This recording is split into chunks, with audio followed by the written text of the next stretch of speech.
If you're dealing with your elder parents and you're frustrated, most likely you're frustrated, and you don't know where to turn, you just take it onto yourself and say, well, we're just going to do the best we can. There's answers for you. And that's what this video is about today. Today, we're going to talk to Deidre Jies, who is an elder care specialist with my attorney group, who helped us do a trust a few years back. So if you're dealing with an elder parent and you're frustrated because you've been told no a lot of times, or you've just not been given the correct answers as to how to get help, that's what this video is about today. So go on in.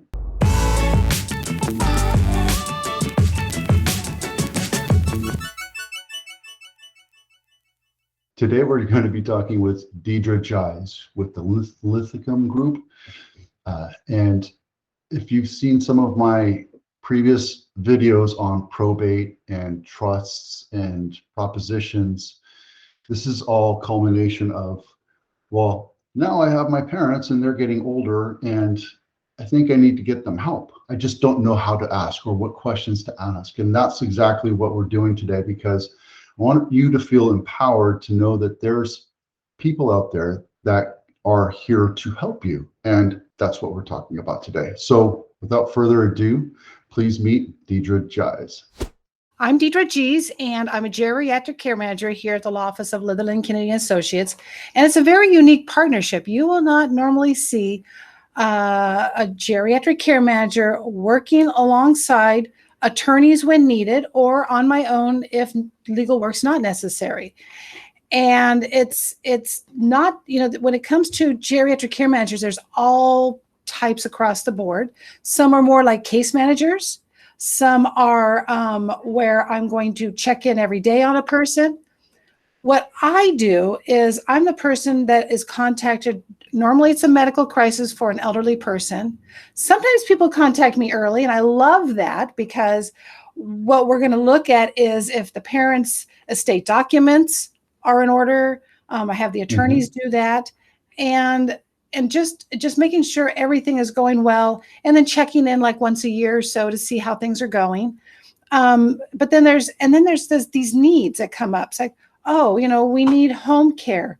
Oh, we need someone to, come and, do renovations on the house. Oh, we need to move the house. We need to move. There's all different things that come up, and for all different reasons, and everyone's story is different. So that's what I take on here in the office. And not that anyone I talk to does not need to be a client of ours here. It could be anyone in the community. So I've talked to people actually all over the California, predominantly California, because of then there's the Medi-Cal, which is where people say, how are we going to pay for care?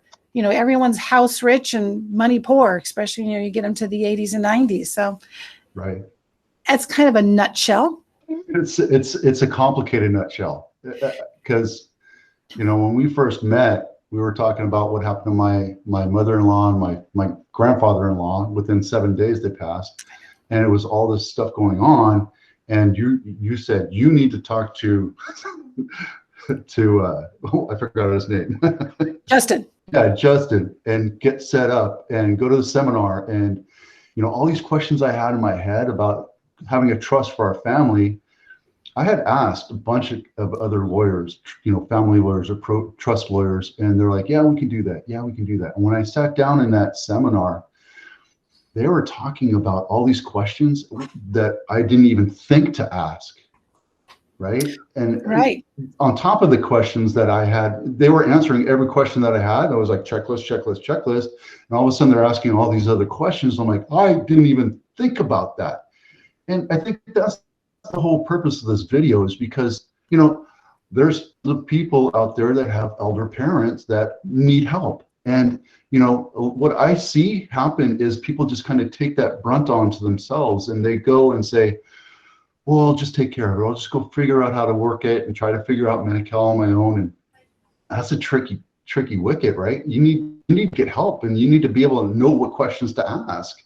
And that's why I'm so thankful that you're taking the time to do this with me. Yeah, well, to your point, prior to working here, and I've been here for over 8 years, I actually had Roy, the founder, do a presentation to a group that I was working with at the time for Alzheimer's. And I was just listening to his presentation, and I'm thinking, I went back to my husband. My husband and I have had a trust for years. We had little kids, and that's just what we did. And I went home. I said, "Man, I'm just totally confused." I said, "Things were talked about that it's off my radar." I was not, Right. I wasn't thinking I was only thinking about what's going to happen after we die. That was all I was interested in. But in my current position, and it doesn't really matter what the age. I mean, I have people call for their nephews, nieces, children who are in their 30s and 40s where things didn't go well, car accidents, medical procedures, different things like that. And to have that estate documents that are comprehensive for incapacity, whether it be cognitive, physical, whatever, for someone just to step into their shoes, because that is not what we had. I mean, I just tell you, it wasn't. We were only concerned with what happens after we die. We had children. That was it. And, my son turned 18 last year, and that's right when I had the video interview with Maggie.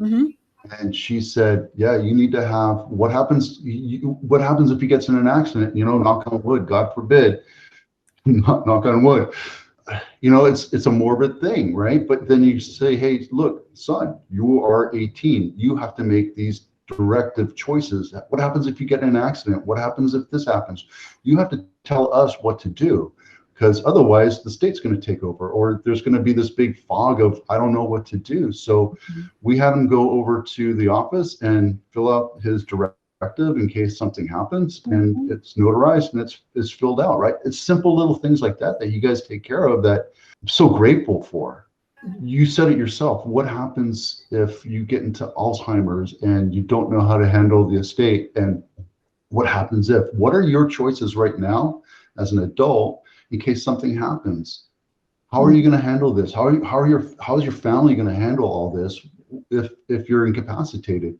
So that's the whole benefit behind that. Well, and I just worked with a family not that long ago, husband and wife. They had no estate planning documents. They owned a home.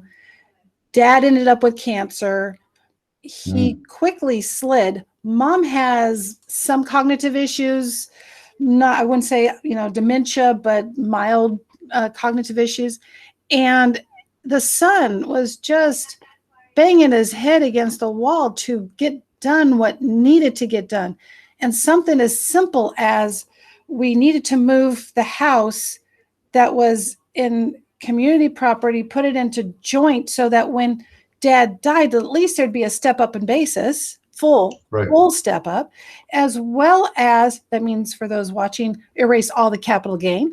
And as well as now, Mom needs her living trust because the home is not in a trust. There is no power of attorney for finance, healthcare, nothing. And, here we are 6-7 months later, and Mom is still not wanting to move forward. She can, but she can't. It's tough for the kids, the adult kids. It's right. I mean, how do you have that conversation? And I've been, these are questions that you have to ask yourself. How do you have that conversation with your elder parent? Hey, Mom, Dad, I know you're going to die soon or eventually. This is going to be a very morbid talk and you're going to be very off-put. I'm going to plant the seed right now and say, we need to talk about a trust and why that's important. When you're ready to talk about it, let's have that conversation. Don't put it off for like more than 6 months. Think about it for a couple of weeks and let's have this conversation. And, my biggest fear is what happened to my father-in-law when my mother-in-law died. They didn't have a trust. They didn't have any kind of directive. She had early onset Alzheimer's and dementia, and she was withered away. And they had to pay for healthcare, in-home healthcare, caregiver service. And she was at the point where her brain was so eroded that she was fearful of all the caregivers. And the caregivers averaged about 3 days and then they quit, right? And that, I mean, just think about how the emotional turmoil and the financial turmoil and all this other stuff, simple things that you can do. And, the trust isn't cheap. but it's well documented. It's a very solid package. I feel 99.9% sure that anything that could happen to us has been covered inside that trust. And it gives a directive to my family if anything ever happens to us. So, you do, yeah, you do get what you pay for. And I had a client who, husband and wife had our trust and all the documents that go with it as well. And then father passed away. That's fine. The husband passed away. So then one of the daughters wanted to become the power of attorney for mom, and as it was not written in the original power of attorney. And instead of coming to us to do it, she got it offline, the California statutory power of attorney, said, here, mom, sign this, got it notarized. Here we go. And then about a year later, mom's losing capacity. We need to do Medi-Cal planning for mom. And I said, they said, well, here's mom's new power of attorney. And I'm like, you just shot yourself in the foot because you wanted to save a couple $100. Mm-hmm. And it's going to end up having thousands of dollars of consequence. It was irritating because the parents really did it right. But then the kids, anyways, it happens. My degree is in business management and supply chain management. But what I learned from that, and I keep going back to this in all of my business dealings, is when you're an independent broker or an independent mom and pop shop, the accounting, the marketing, the ordering of your goods and doing everything yourself, you're not able to take a step back and see really what's going on, right? You don't see what's going on. You don't see that your business is doing this when you wanted to do this. If you're at the 500-foot view and you see this happening, you can make course corrections to get yourself back on track.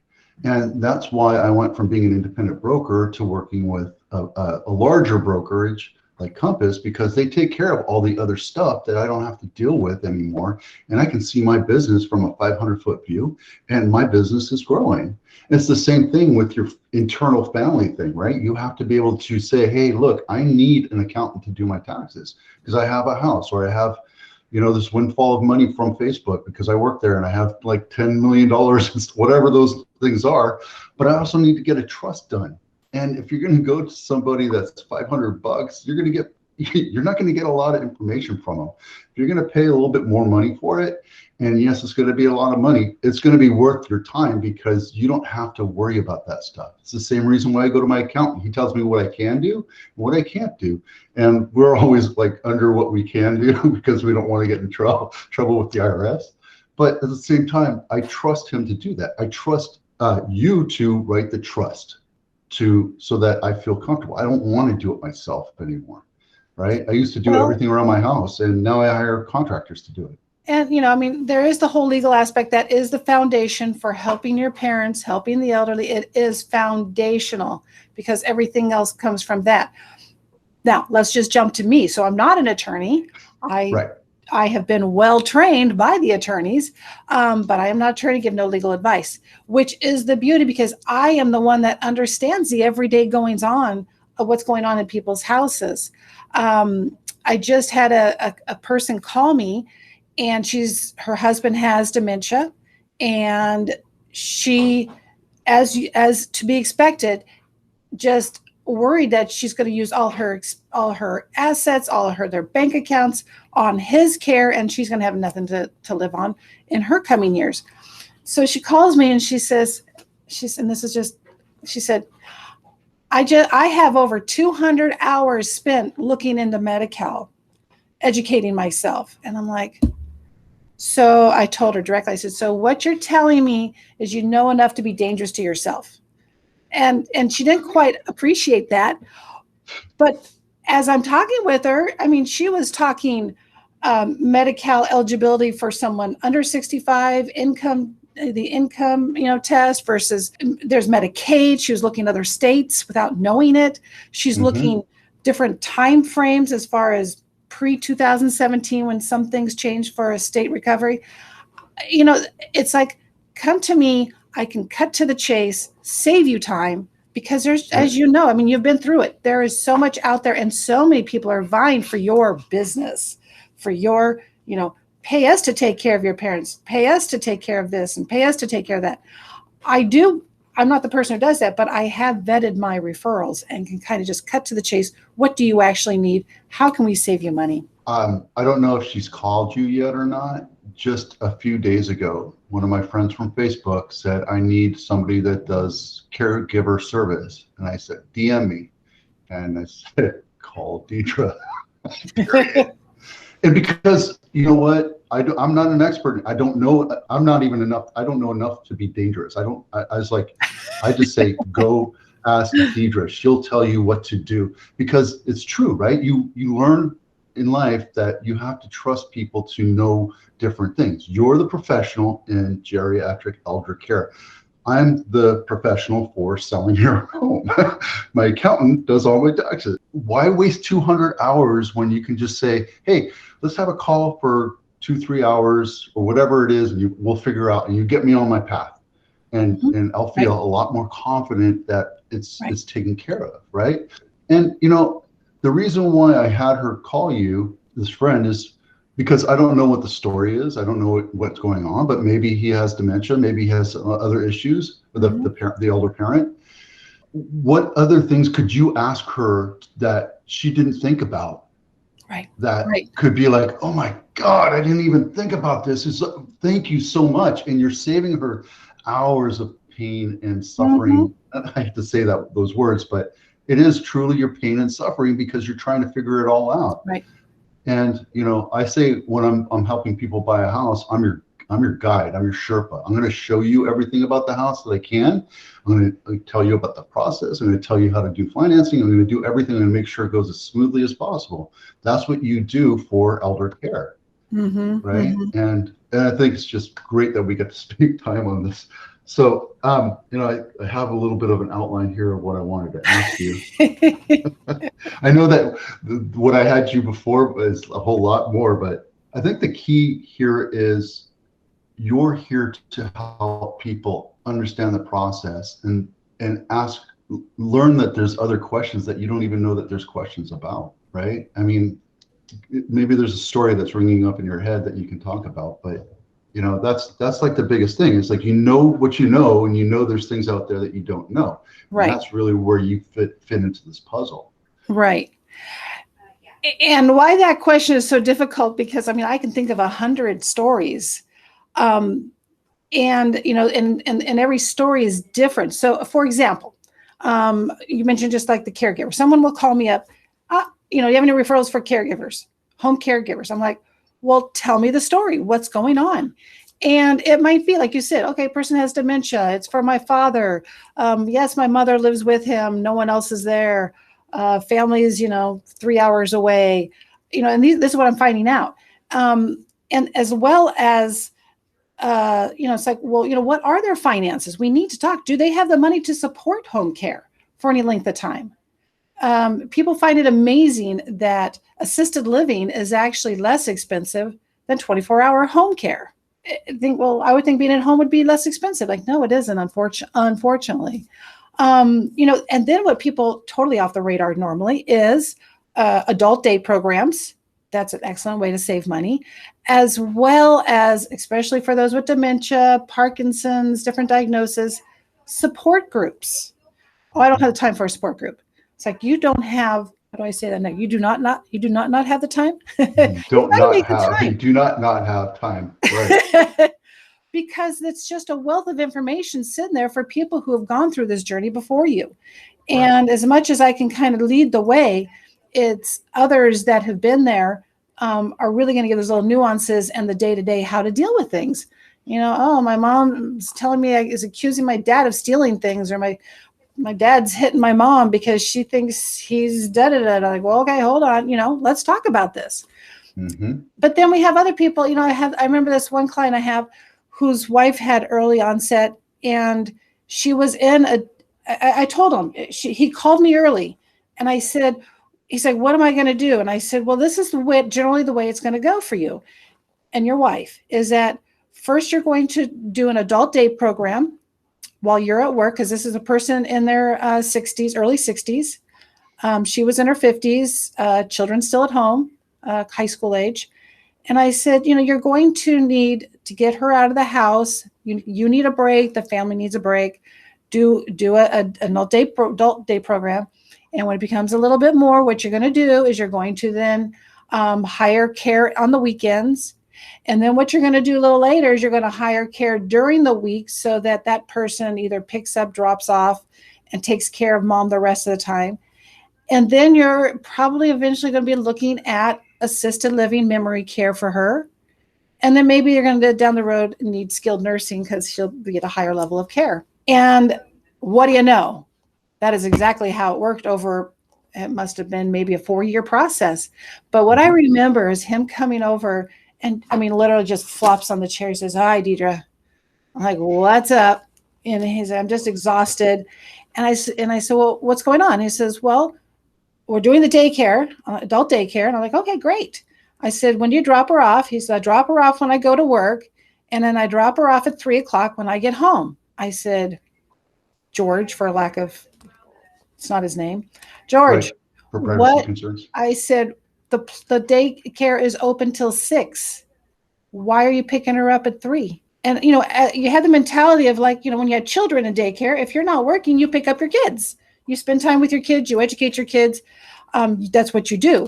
But in this scenario where she has no concept of time or what's going on, and he was exhausted, I said, "George, go to the gym, take your kids out to dinner, do nothing but mow the lawn. I don't know, but you do not need to pick her up the moment you are off work and go straight into caregiver mode. You still need a break." And, and it was just kind of an aha moment for him, which seemed real obvious to me.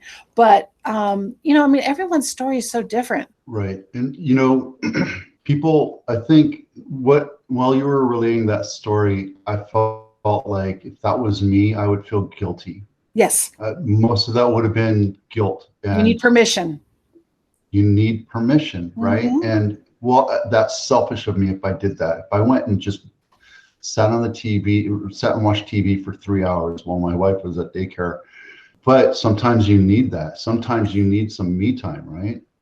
And that's hugely important, is taking care of yourself as well through this whole process. Well, and caregivers are often, they're usually the ones that often will die before the person that is receiving the care. That is not uncommon. I worked at Really? Oh yeah. It's the stress. It's the not taking care of themselves, not eating right, not getting the rest. The patient, shall we say, your loved one, everything's being met for them, but you yourself are throwing yourself under the bus. And we cannot have that. That cannot continue for any length of time. I worked at a Alzheimer's day program, and it was probably only a couple of years.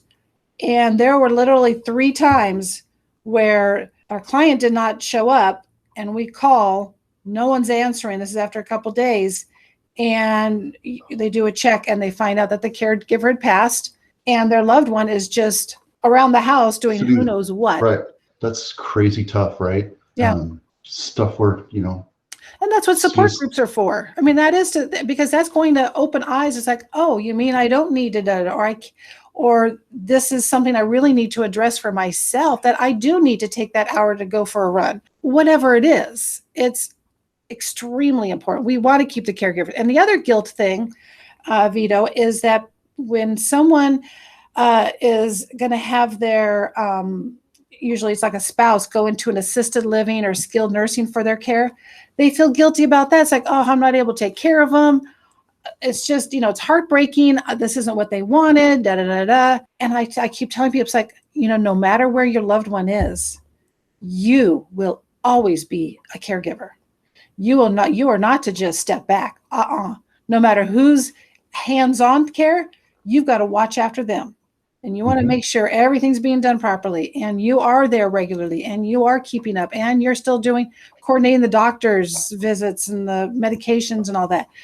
You're never not once you're a caregiver for a loved one, you will always be that person's caregiver, no matter what the circumstance or where they're actually residing. Which relates to that whole thing of letting other people that specialize in it do it. You just manage it from your point as much as you can, right? Because and I bet after your loved one's passed, there's going to be this remorse and guilt that you didn't do enough. But in my mind, I'm thinking you got to be able to take care of yourself and your family and your sphere of people that love you, you have to be present with them, right? Right. Yes, that's always going to be there because you're always going to, that's always happening, right? But I see this happening all the time where people they just get along, they just keep on moving, and then they get sucked into it. And it's not just in, this circumstance, it's in a lot of different things, whether it's a business or what have you. And, part of my experience, I try to help motivate people and tell them, you know what, you're a person, you're not perfect, you're capable of failing, and that's okay. You just have to take that, learn from it, and move on. And this whole thing about life this is our only time around. This is it, so let's make the best of it, right? Yeah. And like you said, depending on what group you're in, they all each have their unique difficulty. So, spouse to spouse as a caregiver or whatever. But then we have the adult children. And recently I was called in where husband and wife, they live in Sunnyvale, and they're elderly, the same house they raised the kids in, beautiful home, 2-story. It had a lot of stairs and ups and downs and whatever, a lot of fall risk, I'll just say. It needed to be changed up for them to live there safely. But they're also having physical issues as well as cognitive issues. And son, who lives in the Sacramento area, came down to help them. And he was here for, I think, 3 months, living with mom and dad to care for them because they couldn't live by themselves. But we don't want caregivers. No, we want you, son. But he's got these school-age kids and a wife in Sacramento, and then he had a sibling in another state. So he, and like, what are we going to do? He says, I cannot keep doing this. I'm working, remote working allowed for a lot of flexibility for people in the past year. And now that things are kind of amping up again, they're fighting, what are we going to do? And that was a situation where he knew he can only do so much.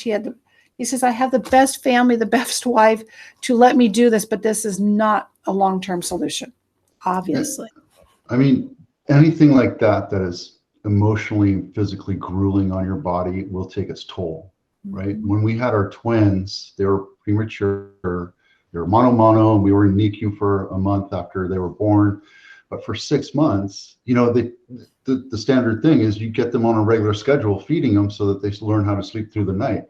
Well, these two little brats, 6 months, I would wake up because one of them was crying and I'd feed it, and I'm, halfway asleep, and the other one wouldn't wake up. I'm trying to feed the other one at the same time. So I'm double feeding, and then I go back to sleep. And an hour later, the other one that didn't want to eat is waking up, and now she wants to eat. And that was like a routine for 6 months. It took 6 months. But the point is that after 6 months of not having any REM sleep, I was angry, I was frustrated, I was exhausted, I was withering away, I was resentful, I was all these things, and I had to become present with it because, I had to solve this issue. Finally, they did this, and now they're 14, they're awesome kids, and, they're going through the teen thing right now where they hate dad, but they'll come back. But, it's the thing that you have to realize. You have to step outside and say, what is going on? And there are seasons. There are seasons. Yeah. And we understand that. But you knew that your kids were eventually going to be able to just, sit at the kitchen table and eat by themselves. You knew that eventually they're going to be, you knew what was happening. But when it comes to caregiving, and normally it's a decline, nothing's getting better. Right. That's where you've got to change. There's got to be a change. What I'm doing now, missing all this sleep, you got to make a change. Yeah. Recognize that. Right. So part of the purpose of this thing is that there's so many things that you can pull in, right? You bring in caregiver referrals, you can help work with Medicaid, you bring in the trust, you talk about the finances. What else? I mean, I'm sure I'm not sure. Well, I'm sure that there's 1,000 other things that you do, but just in major categories, what are some things that you could do to offer our viewers to say, hey, I could totally use this right now? The first thing is I don't know if you know that Maggie and I are doing a webinar on June 14th, and it's called Life Care Planning. And it's something where you will see where you get both the legal and you have the day-to-day nuts and bolts geriatric care. And how do these merge together? And so signing up for that would be a great thing to do for people. And really what you see are what do our documents do? What does so often I'll have a person call up and say, I'm at the bank and I'm trying to get access to mom's account. I said, well, what document did you take? Well, I took the power of attorney, of course. I'm like, okay, and what type of account are you trying to access? I'm accessing her checking account. Is it in the trust? Yes. Well, then you cannot use the power of attorney for an account in the trust. And they're like, well, the teller didn't tell me that. Well, I won't even go with you on that one because I'm a little too close to having dealt with bank tellers with my mom's accounts. And, I said, no, you have to take the trust in. Of course, in my situation, I went to the bank teller to get access as a co-trustee, had the paperwork all there. I knew what I needed. And she says, well, I need to see the power of attorney. I said, no, you don't. I said, we're talking about an account in the name of the trust, co-trustee, nothing to do with power of attorney. She goes, oh, well, I don't really know about these things. I'm like, I know, I'm not. Let me talk to your manager. I'll pull back a little bit. Without trying to be a Karen, right? We don't want to get all Karen on her. We just do it as nicely as possible. But it is important to know what these documents, when to show them and when not to show them. Something else I would mention, and I'll show you what it is. And this is something I mentioned in the life care planning webinar. Let's see, can you see this? I can. Life file. Yeah, have you seen one of these? I don't even know what that is. All right. Looks official. Yeah. So back about 5 years ago, Stanford had a grant that they helped the county of Santa Clara EMTs with information that was very pertinent for them to know when they went to someone's house for a medical emergency. And Stanford lost the grant after many years. And it was called at that time the Vial of Life. And it was like this little medicine bottle that had little information in it, stick in the refrigerator. And literally, the fire department will come into your house and look inside your refrigerator for it. Now, they will kind of still do that. They're not looking for a snack. They're looking for information. But this life file thing is now something that goes on the refrigerator, has a magnet thing. Oh, and nice. Life file stands for life-saving information for emergencies. And it's through the County of Santa Clara Emergency Medical Services. And you can put whatever you want in there. And you should have one per person who lives there. So for example, ambulance, mom or dad calls an ambulance, the 911, paramedics come, fire department comes, whoever. And in that tizzy, high adrenaline, mom may not understand. It's like, well, what medications is dad taking? I don't know. Who's your doctor? Who should we contact? So now we got to take your husband away. Or suppose whoever called lost consciousness and the EMTs come and there's no one there to speak. So they have a piece of paper in there which you can fill out. And it's just personal information, emergency contact, emergency contacts are important, as well as medical history, so that if you have someone who maybe had a stroke 3 years ago and they still can't talk well, can't move the left side well, put that on here so that the EMTs aren't going to say, oh, no, you're having a stroke. Well, no, they had that years ago. There's something else going on. And medications are a big part of this too. So this is something that someone can do today. These are normally found at the fire department, or you can call me here at attorneyoffice.com. You can find my contact information there. I've got plenty of these. I'm happy to do that. So that's something people can do today. Even languages. I mean, everyone's speaking all different languages, and what is the prominent one that person's talking would be very beneficial for a paramedic to know.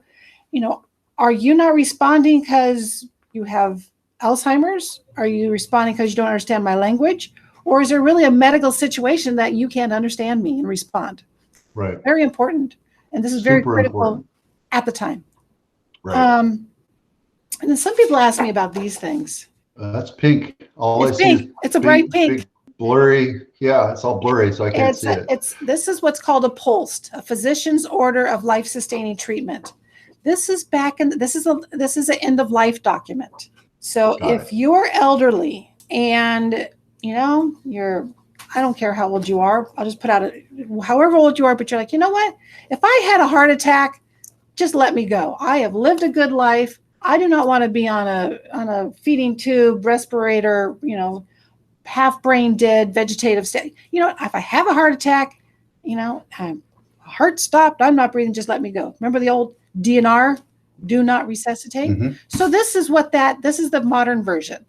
And however, it also has nuances to it. So it has more different options for it. It is to be filled out by a person along with a physician because it's a physician's order. But the key here is, and this is one of the stories I go through in my the life care planning webinar, is now I can't give it away. Not going to give it away. It's a horrible story. Oh, it's a horrible story. It's a good teaser. And how you could, and I give the horrible stories, and there's like 4 of them, and how it could have been improved. What could you've done different? And in my horrible story, they were giving the paramedics the healthcare directive that says, what are your wishes? Well, EMTs by law have to continue CPR, life-saving, unless a doctor tells them otherwise. So it's an interesting document. You can actually Google it. There's nothing special about mine. They're usually hot pink because it wants to be seen. But you can put a copy of this in your live file. You could put a copy, which is just as valid, in your wallet. So if you were in a car accident, you're 90 years old and something happened, they're going to look in your wallet and they're going to see, oh, they do not want resuscitation. They do not want anything exceptional. Doctor's order, we will follow. What do you think? Well, I think that's awesome. I think I need a couple of those myself, especially for my car, right? You said it, put it in the car because you never know what's going to happen. Yeah, but Vito, think about this though. If I'm in a car accident, now you can answer for yourself, but if I'm in a car accident, I still want them to do everything that they can on the spot because this is where doctors are not around. Right. Then I want to be transported to the hospital. In the hospital is where the healthcare, and let's just say I'm unconscious, my healthcare power of attorney says my husband speaks on my behalf, and he's the one who could say, you know what? No, don't do this procedure. Don't do that. Brainwaves aren't there. Just let her go. He can do that then, and the doctor would say, okay, and then follow suit. So careful. Like I said, you want to do this with the doctor and have conversation.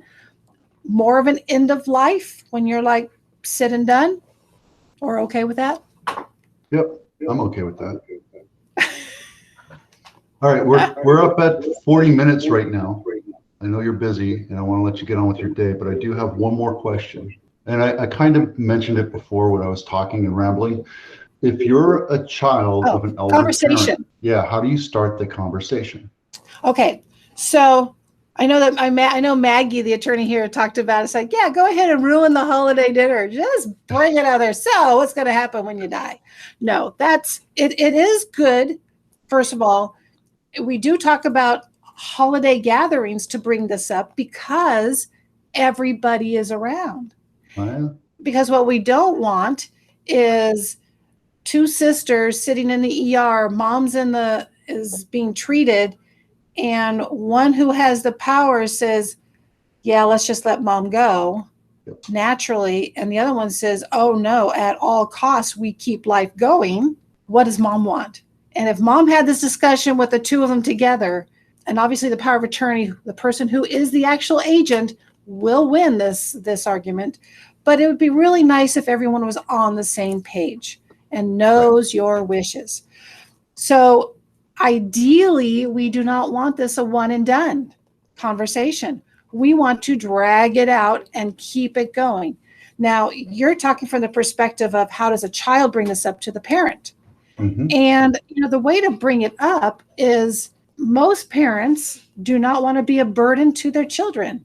It's like, hey, mom, I know that you don't want to be a burden to me, but these are my questions. These are my issues.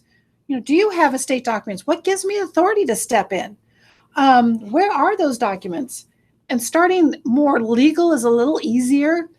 And then you step it up. It's like, if I can't care for you, at what point, should we think about moving you out of the house? Are you, is it okay to just spend your money down with care at home?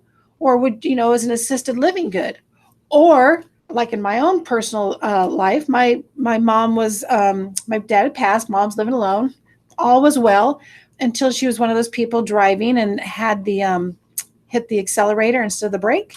Oh, And that's, it's not just an accident when that happens. I mean, an accident of, oops, I pressed the wrong pedal.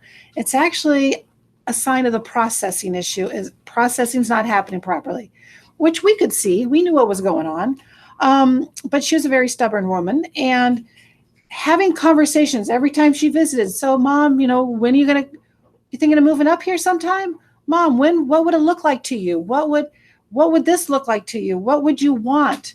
And when the time came for her to move up here, she was up here just visiting for Christmas.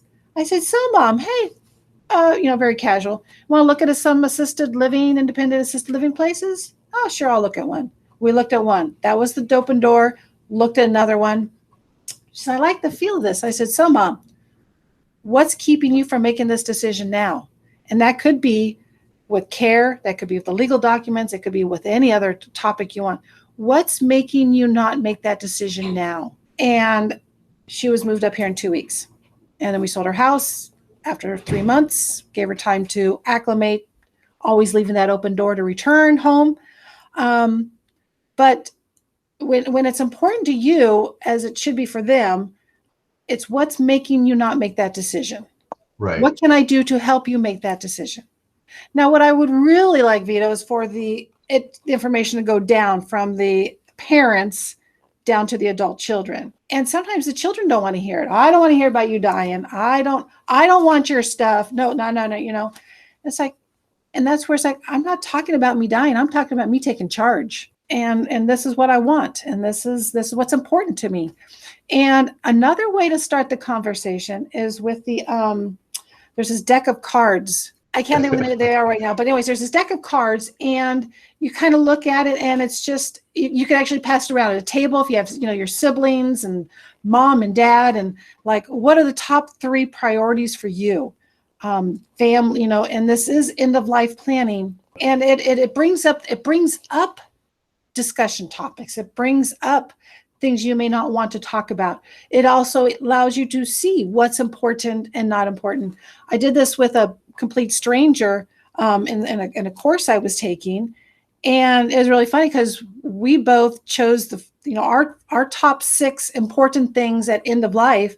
We are 2 totally different people, 2 totally different backgrounds, bringing up everything. And we had the same ones, and we thought that was really funny that we both had the same ones. But as people working with seniors, maybe that was why we're kind of similar. I don't know. But in any case, it brings up the topics. It's an easy way to introduce topics. Either direction. Well, either direction. It's important to bring these up. And I think, in my head, you obviously think of this all the time, right? But in my head, thinking like my mom just turned 78 yesterday. So, I called her up, and she's coming to visit with the kids, and she's like, Vito, I'm old. You need to come visit me. I'm like, Mom, you moved to Tennessee. I have no desire to go to Tennessee. First of all. Second, I don't have any place to put my chickens and my dogs and the kids' animals. So, right now it's a pain in the ass. So, I'm constantly talking to them about their finances and their future and what they're planning on doing and how things are happening and how they're feeling. Like my dad was just a few weeks ago, he was taking some of his pills, and he lost his balance, and he was in the kitchen. So luckily his head bounced off the refrigerator, just kind of like that. And then it bore the brunt as he was sliding down, but he hurt his shoulder really bad. And he's 74, 75. So you got to, when you get hurt and you're older, you just don't repair yourself as quickly as possible. So, I'm going to have that conversation with them when he shows up. I'm going to be like, hey, look, how's things going? How are we feeling? What do we need to do to get you some help?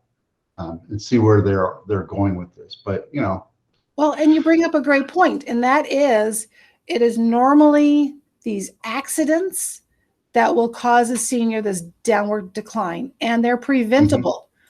Mm-hmm. Most accidents actually occur in the home with the elderly. And it is where they actually have control of the environment and they're not doing anything. And what I hear so often is like, well, I've lived here for the last 40 years and it's been fine. Yeah, that's fine when you were, 40-year-old, 30-year-old, 50-year-old, whatever.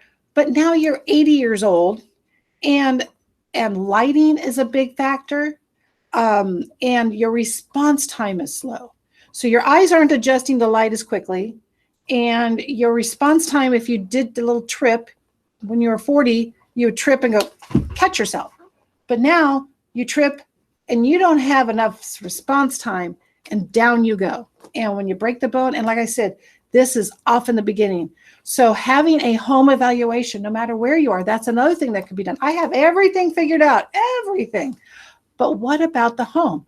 I mean, I went to this one home and the first thing I did was I stepped up to the front little porch area and there was a railing. The railing was very wobbly, but then it was also tiled. And the first tile was not attached. Loose. It was loose. And I'm like, what?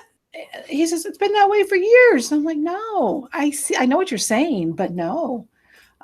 Acknowledging that we're getting older, Vito, we need to make changes and have hand railings and have good lighting and listen to those who care about you. Actually listen, is there a time, is this just a time for change? In fact, I was talking to an older couple, live in the area, but all the children live outside of the area, like not that, like a couple hours away. But through this whole COVID time and everyone isolating, the kids felt, Mom and Dad, you need to move closer to one of us. And so, I had a full consultation with them as to, do we sell? Do we rent our house? Do we get into a senior living community? Do we just get an apartment? There's so many questions.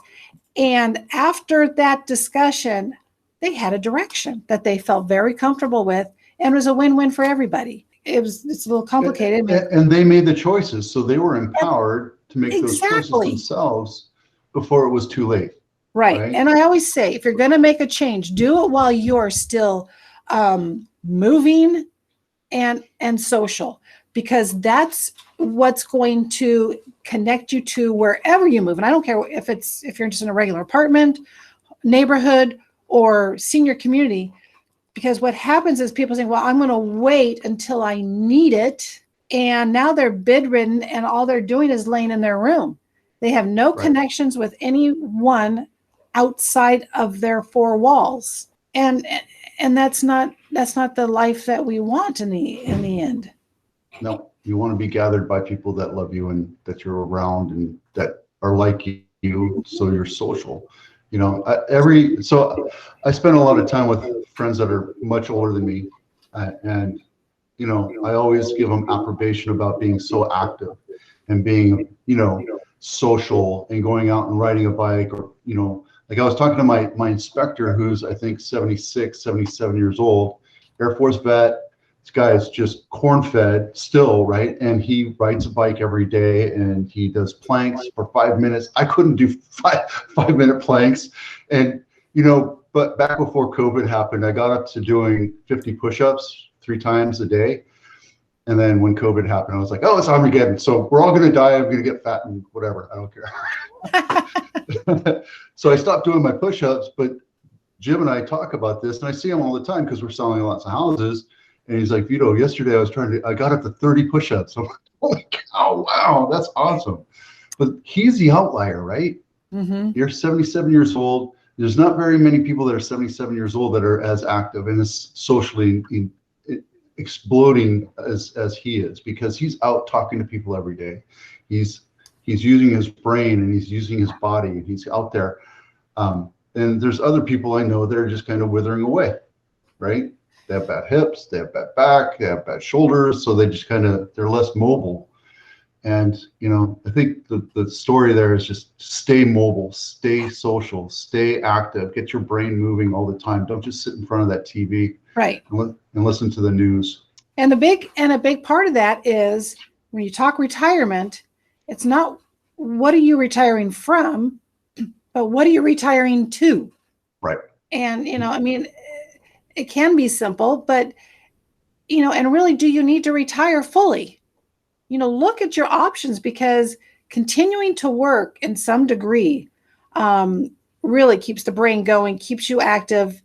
Got to get up, got to make an appointment. It's that engagement in life that's very important, that helps keep us going.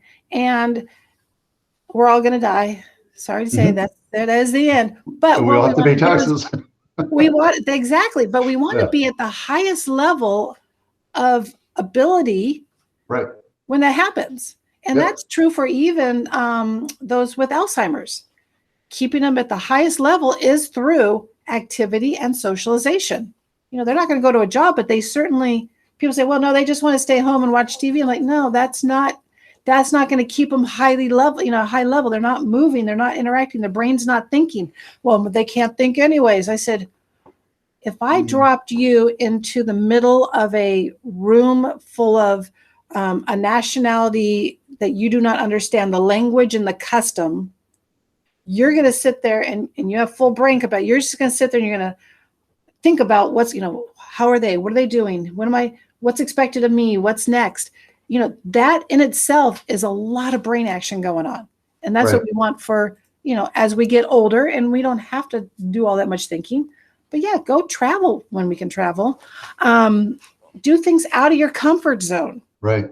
And, I think that's coming full circle to the whole thing of when you had that story of the husband and wife, and the wife had to go to the adult daycare.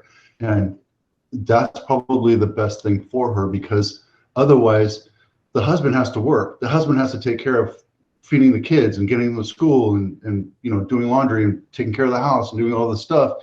She's there by herself, sitting in front of a TV or doing something, just sitting there, versus being in a place where there's live chatter and networking and all this stuff that's social. We're social animals. Yeah. Right. We feed on that. We need to do that. Yes. And those that are resigned to just sitting in front of the TV, I hate to say that because I know a lot of people that do that. They sit in front of the TV and they just wither away. And that's sad, right?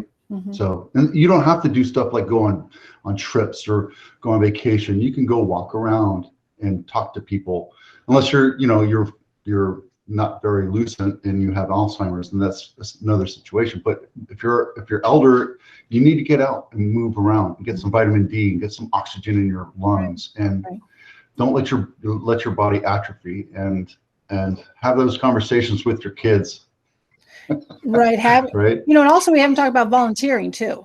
There's so many ways to volunteer. I mean, I know things are, as things keep going, it'll be more obvious, but you can, whenever volunteering is done, most volunteer jobs do not require you just to sit at your kitchen table by yourself with no one around you.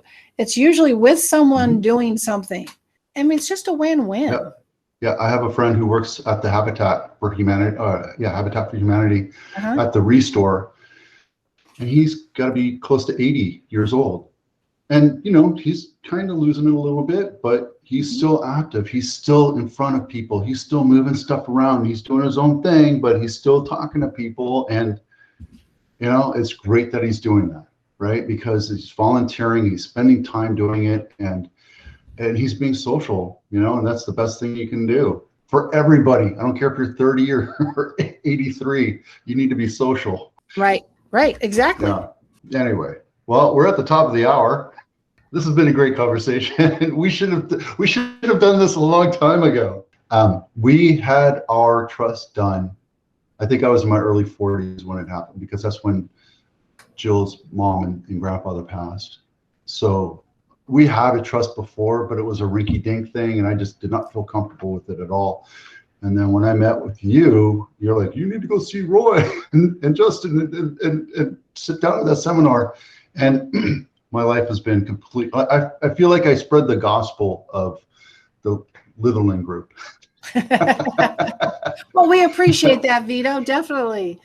And we have a lot of people who do, but you don't know what you don't know. I think that's a great title to this video. Before we go, I'm going to suggest that we change your title from geriatric care manager to elder empowerment manager. I don't know, maybe. Well, I mean, you bring up an interesting point, because the title I have is not, like I said, a title used by many in many different capacities. So it's not a bad idea, Vito. Well, just take with it. It's yours for free. My gift to you. All right, we're at 11 o'clock. Deidre, thank you so much. Have a great day. We'll see you out there. You too. Bye-bye. Do me a favor real quick. Take 2 seconds and hit the subscribe button if you haven't already. Also hit the like, the little thumbs up, and the little bell so you'll be notified of upcoming videos.